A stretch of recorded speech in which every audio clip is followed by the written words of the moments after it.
এটা এসছে আজকে এসেই শুরু। রনের জন্য স্মুদি বানানো হচ্ছে, এটা হচ্ছে পিওর হেলদি আর টেস্টি। তার মধ্যে বিস্কিট।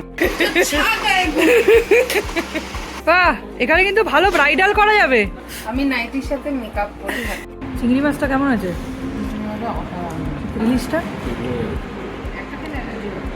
আমাদেরকে বুঝতে পারছি ভেটকে গেছে, এত খেয়েছে নড়তেই পারছে না।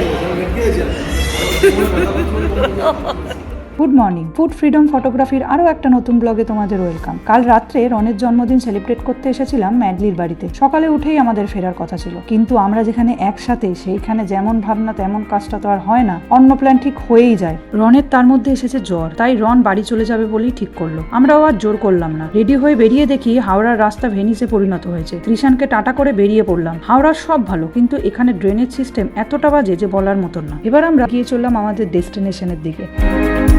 কাল সারা রাত বৃষ্টি হওয়ার পর আজকে ঝলমলে রোদ উঠেছে, খুব সুন্দর হাওয়াও চলছে। এতক্ষণে নিশ্চয়ই বুঝতে পেরে গেছো আমরা কোথায় এসেছি। আমাদের সকলের প্রিয় সর্ষে পোস্ত। দুর্গাপুর এক্সপ্রেসওয়েতে শক্তিগড়ের একটু আগে গুড়াব বলে এই জায়গায় রয়েছে সর্ষে পোস্ত। গুটি গুটি পায়ে আবার 1 বছরে পাও দিয়ে দিল আমার দাদা বৌদির স্বপ্নের রেস্তোরাঁটি। আমরা তো আগে বহুবার এসেছি, কিন্তু ম্যাডলিরা আজ এই প্রথম।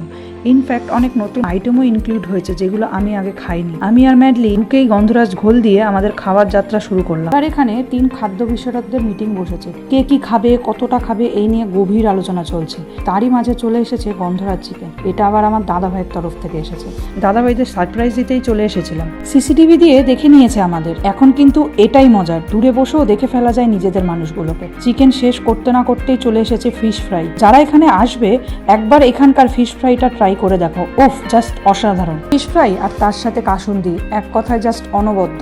ফিশ ফ্রাই খেয়েই আমার অবস্থা মোটামুটি খারাপ, পেট পুরো ফুল। তার মধ্যে আবার এদের মেন কোর্সও চলে এলো। একজন নিয়েছে ইলিশ থালি আর 2 জন নিয়েছে মটন থালি। আর চয়েস অফ ফিশে একজন নিয়েছে পমফ্রেট আর একজন নিয়েছে চিংড়ি। আর হাম গরিব আদমি, যে যা খাবে না সেটাই আমি খাবো। জোকস অ্যাপার্ট, আমার ফিশ ফ্রাই খেয়ে অবস্থা খারাপ, তাই আমি আলাদা করে আর থালি নিয়ে নিই। 3টে থালির সাথেই নিয়েছিলাম আরো 2 প্লেট মুড়ি ঘন্ট। এটাও মাস্ট ট্রাই আইটেম একটা, এত সুন্দর খেতে হয়, অসাধারণ।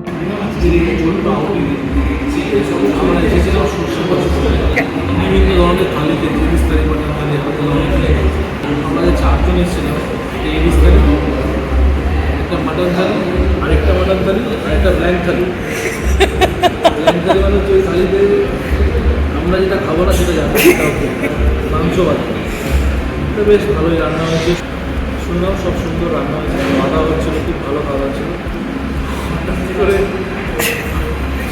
হঠাৎ করে একজনের গলায় কাঁটা আটকে যায়, আরেকজন কাঁটা বার করার জন্য দুটো পাড়া দিয়ে হাত ঢুকিয়ে কাঁটা তা বার করতে পারেনি।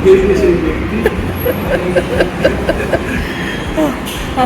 তাও ইলিশ মাছের কাঁটা গলায় লাগিয়েছিল। ইলিশ মাছ না, পমফ্রেট মাছের কাঁটা। সব থেকে নরম থাকে। ফুড ক্রিটিকদের রিভিউ শুনে আমরা বেরিয়ে পড়লাম শেষ পাতের আইসক্রিম খেতে। এত খাওয়ার পর আইসক্রিম না খেলে শুনেছি আবার ঠাকুর পাপ দেয়, তাই ইচ্ছা না থাকা সত্ত্বেও আইসক্রিম খেতে ঢুকে পড়লাম আমরা। আর আইসক্রিম খেতে খেতে আজকের ব্লগটা এখানেই শেষ করলাম। টাটা।